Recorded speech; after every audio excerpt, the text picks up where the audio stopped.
On page SEO, ये on page SEO की checklist है। ये वो तमाम एलिमेंट्स हैं जो हम अपनी वेबसाइट पे इस तरह ऑप्टिमाइज़ करते हैं कि हमारी वेबसाइट पे यूज़र का एक्सपीरियंस बेहतर से बेहतर हो सके। तो उसके लिए ये जो पहले 4 एलिमेंट्स हैं ये हमने पिछली वीडियो में डिस्कस कर लिए थे। अब मैं आपको बताऊंगा कीवर्ड रिसर्च। कीवर्ड रिसर्च में सबसे पहले आता है व्हाट इज़ कीवर्ड। कीवर्ड क्या है?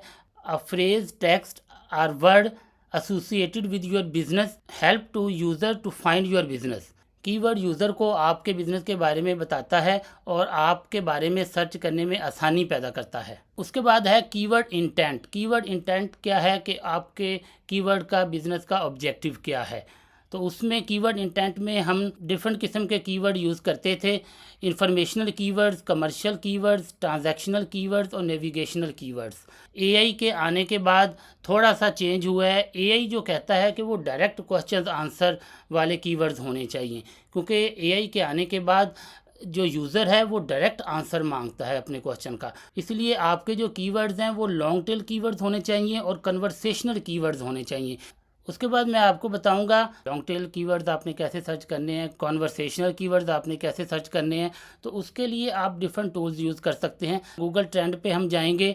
यहाँ पे ये गूगल ट्रेंड हमने ओपन कर लिया है। गूगल ट्रेंड पे जाके हमने एक्सप्लोर पे क्लिक करना है। एक्सप्लोर पे जाके हमने यहाँ पे अपना कीवर्ड लिखना है। यहाँ पे मैं आपको बताऊंगा कि आपने अपने ब्लॉग या कंटेंट के लिए अपना टॉपिक चूज़ करने के लिए कैसे दो टॉपिक्स को आपस में कंपेयर करना है। तो मैं यहाँ पे एक टॉपिक लिख लेता हूँ, व्हाट इज़ डिजिटल मार्केटिंग।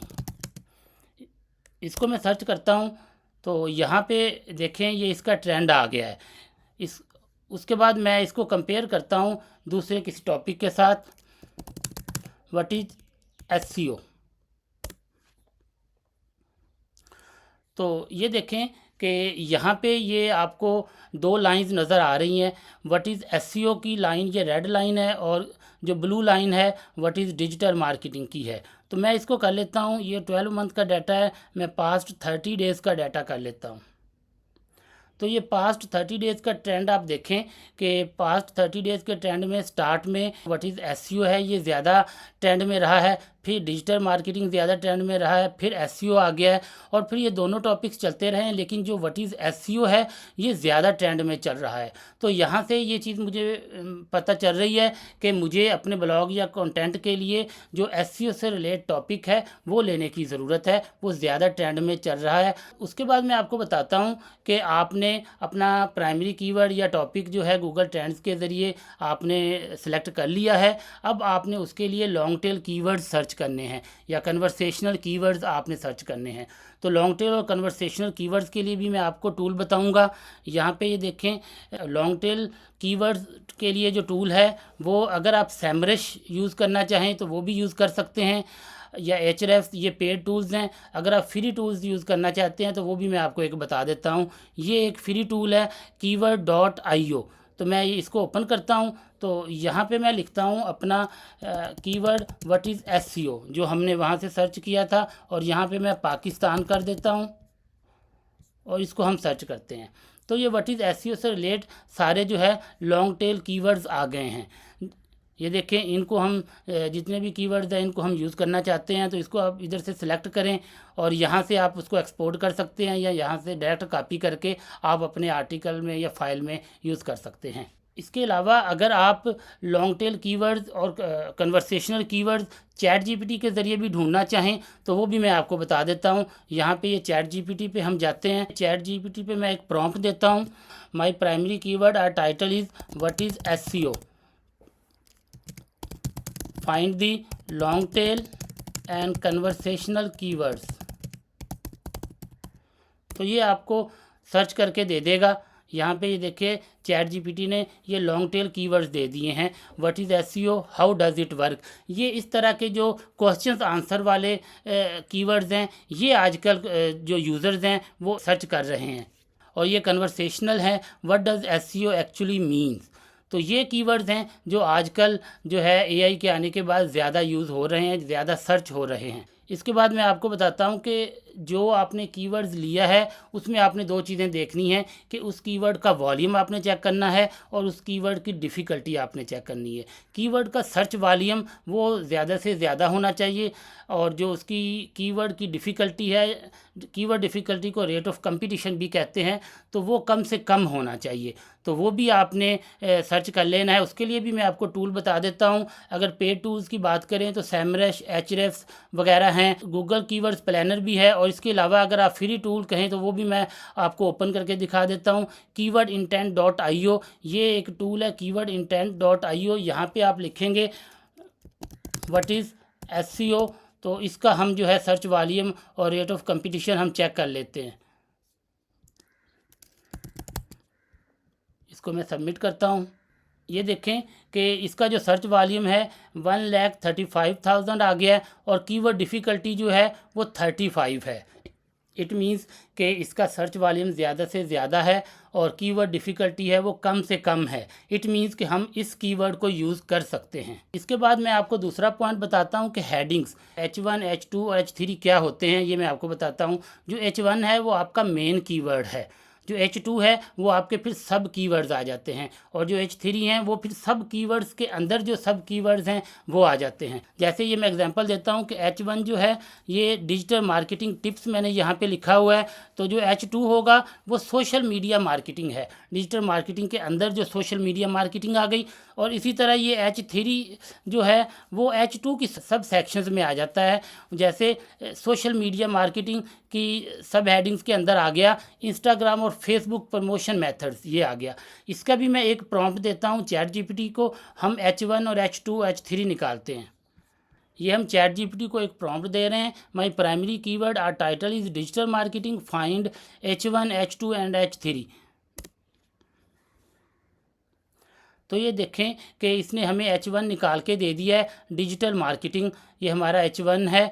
उसने पूरा टाइटल हमें बना के दे दिया है, everything you need to know to succeed online. उसके बाद ये उसने हमें H2 निकाल के दे दिए हैं, व्हाट इज़ डिजिटल मार्केटिंग, इस तरह करके। और ये हमें फिर H3 निकाल के दे दिए हैं कि search engine optimization, content marketing, ये सारे H3 हमें उसने निकाल के दे दिए हैं। उसके बाद ये देखें उसने बताया कि under digital marketing tips for better results H2, ये उसने फिर H2 हमें और निकाल के दे दिए हैं। तो आप चैट जीपीटी के ज़रिए भी H1, H2, H3 निकाल सकते हैं। इसके बाद जो पॉइंट आता है वो है इंटरनल लिंक, एक्सटर्नल लिंक और एंकर टेक्स्ट। इंटरनल लिंक क्या होता है कि आपकी वेबसाइट के अंदर जो पेजेस हैं वो आपस में जो उनका लिंक है उसको हम इंटरनल लिंक कहते हैं। मींस कि एक सेम वेबसाइट के अंदर आप एक लिंक को ओपन करके दूसरे लिंक पे जाते हैं तो इसे इंटरनल लिंक कहते हैं। आपकी वेबसाइट में जितने ज़्यादा इंटरनल लिंक्स होंगे आपकी एसईओ के लिए उतना ज़्यादा अच्छा है। और एक्सटर्नल लिंक क्या है कि आपकी वेबसाइट पर हम क्लिक करते हैं, एक नई वेबसाइट ओपन हो जाती है, तो इसको एक्सटर्नल लिंक कहते हैं कि आपकी वेबसाइट पर क्लिक करने के बाद आप जो नई वेबसाइट पर जाके ट्रांसफ़र हो जाते हैं, वो एक्सटर्नल लिंक कहलाता है। इसकी मैं आपको एग्जांपल भी दिखा देता हूँ। ये देखिए मेरे पास ये एक है यहाँ पे वेबसाइट खुली हुई, यहाँ पे ये मैं एक लिंक पे क्लिक करता हूँ तो एक नई वेबसाइट ओपन हो जाएगी। ये एक्सटर्नल लिंक है, ये एक नई वेबसाइट ओपन हो गई है। और इंटरनल लिंक की मैं आपको एग्जांपल देता हूं कि जैसे ये देखें मैंने वेबसाइट खोली हुई है तो यहाँ पे ये मैंने डिजिटल मार्केटिंग पे क्लिक किया हुआ है, तो इसके अंदर मैं जो आगे सब पेजेस को ओपन करूँगा तो इंटरनल लिंक्स ओपन होते जाएंगे, तो उसको इंटरनल लिंक्स कहते हैं। जैसे ये मैं कंटेंट मार्केटिंग को ओपन करता हूँ तो ये इंटरनल लिंक आ गया। और एंकर टेक्स्ट क्या है कि जो लिंक आपको इंटरनल या एक्सटर्नल जगह पे जाने के लिए बनाया जाता है, वहाँ पे जो आपका टेक्स्ट या पैराग्राफ लिखा हुआ है उसको हम एंकर टेक्स्ट कहते हैं। जैसे ये मैं आपको एग्जांपल देता हूँ, यहाँ पे जैसे इसको हमने ओपन किया था तो ये एक्सेस सैमरिश 1 ये आपका एंकर टेक्स्ट है। उसके बाद आ जाता है इमेज एसईओ या इमेज ऑप्टिमाइजेशन। आपकी वेबसाइट पे सिर्फ टेक्स्ट को ही ऑप्टिमाइज़ करने की ज़रूरत नहीं है, एसईओ के लिए आपके इमेज को भी ऑप्टिमाइज़ होना चाहिए। आपके जो इमेजेस हैं वेबसाइट पे वो सिर्फ वेबसाइट को दिलकश या खूबसूरत बनाने के लिए ही नहीं है, बल्कि आपकी वेबसाइट की एसईओ के लिए भी हैं। वो इमेज एसईओ के लिए कुछ पॉइंट्स हैं जो आपने केयरफुली चेक करने हैं कि जो आपका इमेज है आपने उसके लिए करेक्ट स्ट्रक्चर डाटा यूज़ करना है, आपने स्कीमा डाटा यूज़ करना है। उसके बाद आपका जो इमेज है उसके जो सराउंडिंग टेक्स्ट है वो आपके इमेज को एक्सप्लेन करता हो, वो आपके इमेज से रेलिवेंट टेक्स्ट हो, जो आपका जहाँ पे आपने वेबसाइट पे इमेज लगाया है उसके इर्द गिर्द का जो टेक्स्ट है वो आपके इमेज से रिलेट हो, आपके इमेज को वो इंट्रोड्यूस करता हो। तीसरे नंबर पे है कस्टम इमेज। अब स्टॉक इमेज जो है वो ओल्ड हो गए हैं, गूगल को जो है स्टॉक इमेज की सारी सेंस का, सारी साइकी का पता चल गया है, उसको पता है कि ये कहाँ से लिए जाते हैं। तो आपने कोशिश करनी है कि अपनी वेबसाइट पे ज़्यादा से ज़्यादा यूनिक और कस्टम आपने इमेज लगाने हैं। कस्टम इमेज आपकी एसईओ के लिए ज़्यादा फ्रूटफुल होंगे। उसके बाद आता है ऑप्टिमाइज इमेज फॉर मोबाइल। आपने क्या करना है कि आपकी वेबसाइट पे जो इमेज लगाए हैं वो मोबाइल फ्रेंडली होनी चाहिए। अगर आप ये देखें कि आप डेस्कटॉप वेबसाइट ओपन कर रहे हैं किसी लैपटॉप वगैरह पे, तो आपने इमेज जो उसमें नज़र आएंगे वो आपके लैंडस्केप इमेज नज़र आएंगे। लेकिन अगर वही आप लैंडस्केप आपने सेटिंग की हुई है तो अगर मोबाइल पे यूज़ करते हैं तो वो लैंडस्केप इमेज मोबाइल पे अच्छा नज़र नहीं आएगा। इसलिए आपने देखना है जो आपका इमेज है वो मोबाइल फ्रेंडली होना चाहिए। आपने कोशिश करनी है कि पोर्ट्रेट साइज़ में इमेज लगाने हैं। उसके बाद है avoid extra text on image. तो आपने एक कोशिश करनी है कि जो आपका इमेज है उसमें आपने टेक्स्ट भर भर के नहीं फेंकना। एक तो वो ये है कि यूज़र के लिए एक्सपीरियंस अच्छा नहीं होगा, कि उसको वो टेक्स्ट रीड करना आसान नहीं होगा, और दूसरा गूगल के लिए भी वो अच्छा नहीं है। गूगल भी ज़्यादातर टेक्स्ट के अंदर जो भरा हुआ टेक्स्ट है वो उसको कंसीडर नहीं करता। उसके बाद आ जाता है इमेज की अलाइनमेंट। आपने टेक्स्ट के अंदर जो इमेज की अलाइनमेंट रखनी है वो एक दिलकश अंदाज में रखनी है, कि अगर आपका पहला पैरा आ रहा है तो आपने जो पहली इमेज लगाई है वो आप लेफ़्ट अलाइनमेंट पे रख लें। अगर दूसरा पैरा आ रहा है उस पर जो आप इमेज लगा रहे हैं उसको आप राइट अलाइनमेंट रख लें।